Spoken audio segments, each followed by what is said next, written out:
Thanks for joining us here on an episode of Gospel of Black Liberation.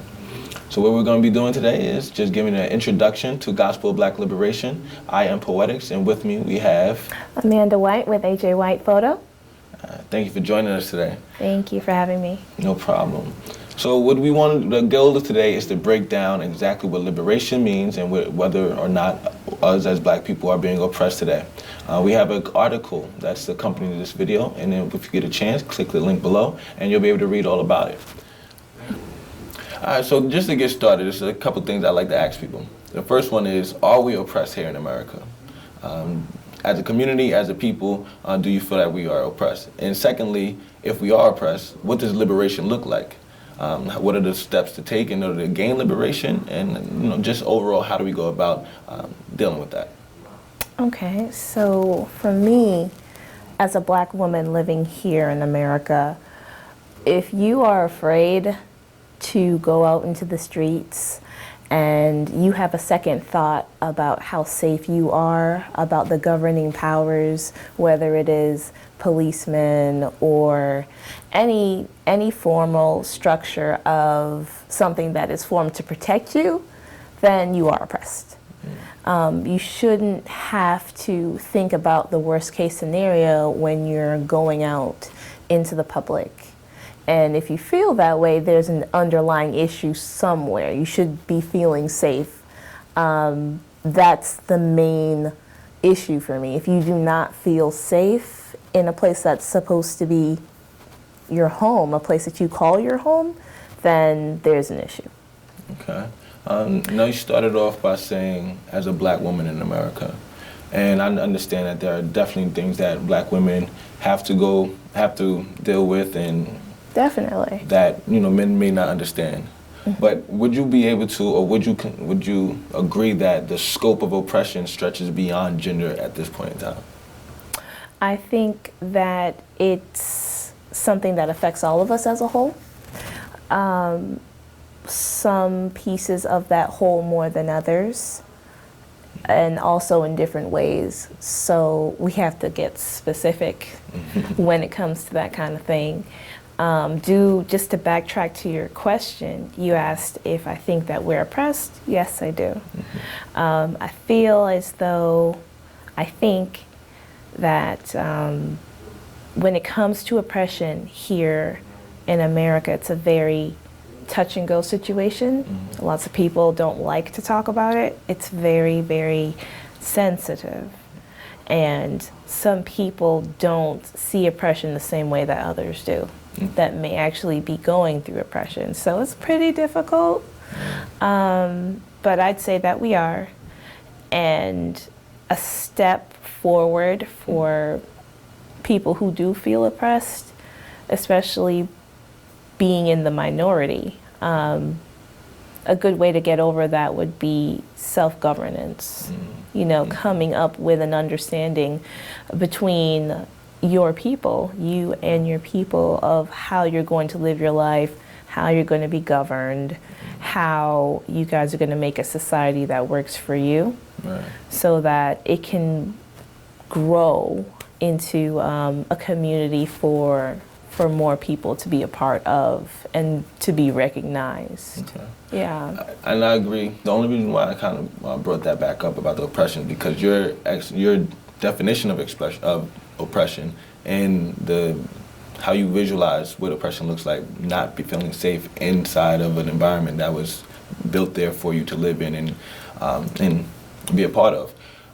For a lot of minorities, especially when you start talking about the justice system, when you start talking about the education system, when you just start talking about just social agreement, people coming around and having social understandings of what it means to be in this culture. There are a lot of different areas of oppression that Black and Native people are exposed to. And the reason why I say that is because when you have a situation where we aren't represented in the media, we can't control our own narrative, and you have these stories that paint a picture of your people, that paint a picture of your lifestyle in such a negative way that causes other people to see you as dangerous, as a suspect. It creates an environment that's not conducive to your growth.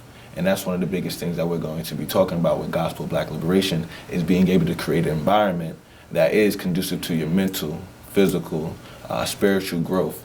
And that's one of the key ways that we are being oppressed, according to the Gospel of Black Liberation. Now, then you touched on one of the things that, one of the steps to end that, one of the steps towards liberation, and that was to create that environment where the understanding is self-governance is the key, is the goal, to be sovereign, to be able to define yourself, to be able to define your way of life. What are some of the grassroots kind of things that we have to do in order to get towards that idea of liberation? Many things. I think a big part of it would be having everyone realize that what you see on television is not a representation of real life. We are bombarded with so many different kinds of visuals, whether it's on television or in movies or in advertisements about racist or stereotypical things that are projected on a people that may not be true. And it's up to, the people to be conscious enough to know that that's not real, and not to take those stereotypes and think that they're actually applied to them, to separate themselves from what is fictitious and what is real. You are a real person. Some of those things, or if all of those things don't apply to you, then they don't apply to you. We don't really have too much control over the visuals that we're seeing and being bombarded with, and that's something that I would like to change, because we would be able to change that narrative. But until that happens, we have to be conscious of what the narrative is and to stand firm in the idea of who we are rather than what we're seeing on television. And that brings up a kind of interesting point for me, because you're looking at it from the first person, so to speak, whereas will I accept or will I reject what has been put out there for me as an individual? Will I accept the roles that they've given me as a black male in America? Will I accept the roles that they've given me as, this generation, things like that? But what happens when, and this I think is one of the most critical parts of the oppression, is how other people see us and how people view our culture from the outside looking in. Because for a lot of people that don't have your everyday experience with black people, I know black people that are by the book, strictly, goody two shoes, however you want to call it, and then I know people that work on the opposite side of the spectrum. But that's everyone within any community. You'll always have that. You'll always have people that are on the quote unquote good side of the law and the quote unquote bad side. But what happens when there are other people who are not only viewing you and judging you based off of a narrative and rhetoric that you have no control over? Because a lot of people's false exposure to black culture is through media, news, and entertainment. But what happens when you have people that are in positions of power and authority, who are the shot callers and decision makers, looking at you, and before you get to express yourself and represent yourself, they already have this preconceived notion of who you are, what you represent, based on something that's outside of your control? How do you feel about that? I feel like that happens a lot, but the only way that's going to change is if people that are black, brown, and other colors become a part of the decision making that puts those people in power. You cannot change the narrative if you're not a part of it. So it's a grassroots kind of situation where you have to get involved in politics. There are a lot of people who don't want to get involved in politics and who fear that they don't understand how things work. But you have to put yourself in those positions, whether they be comfortable or uncomfortable, so that you can start changing the people that are making these decisions for you. And it's not something that people want to hear. It does take work. It's not something that that's going to change, and that's going to change. It's not going to change without work. Right. So for me, it's about people getting involved in things that they're not normally involved in. You voting, you making your voice heard, And when you come to someone who has that narrative of you that's wrong, you take the time to correct them because you can't control what they're seeing. Right. So they already have a perception and a point of view. You can't control that they're coming in with that. But it is your fault if you don't correct them and you have the opportunity to correct them. Right. Yes. So, okay. And I understand that stance, and not to be antagonistic about it, but do you believe that within this power structure, and we live in such this hierarchy-based, bureaucracy-based, where you have to go through changes of commands, do you think that you'll be able to, quote-unquote, penetrate the power structure enough to make the changes that'll affect or trickle down? And I ask that because you say you have to put yourself in a position, right, to make these choices or make these decisions. So what if I'm a news reporter, an upcoming news reporter, that chooses to write a scope of article based on my background, my understanding? Now that said article has to go through a chain of command.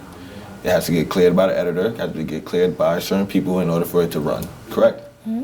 So then there are, in the United States of America, there's 6 different companies that control mass media.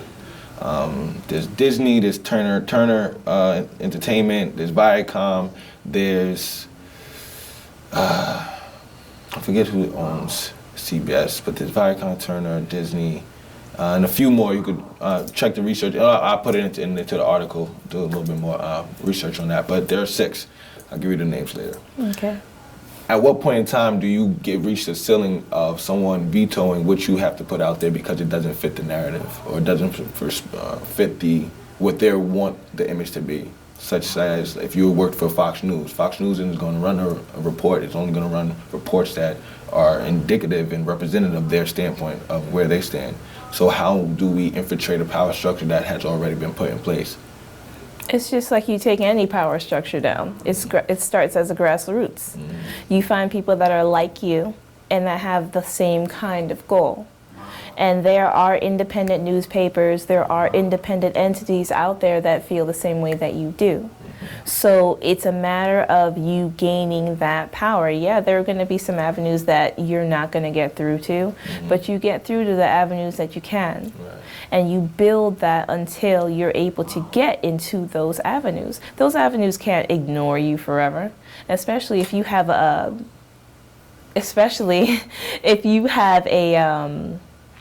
grassroots movement going. That's news. They're not going to ignore it. You know, every news station wants to be a part of the newest this and that that's going on. So it's not a point of getting straight to Fox News. Right. It's a point of having Fox News come to you because you are news. You are making news. Okay. Build that platform up and let it rise to the heights of those 6 major media outlets. Yeah, that's my perspective. It's not something that's going to happen overnight, but at the same time, it's happening. Something is happening. One more person than yesterday is aware of what your goals are and is a part of your team. You are growing. You're an organization. Well, you may not be an organization, but you have a thought that is growing. You have a culture that is growing. And sometimes those things take time, but it's worth it once they get some motion going. Yeah.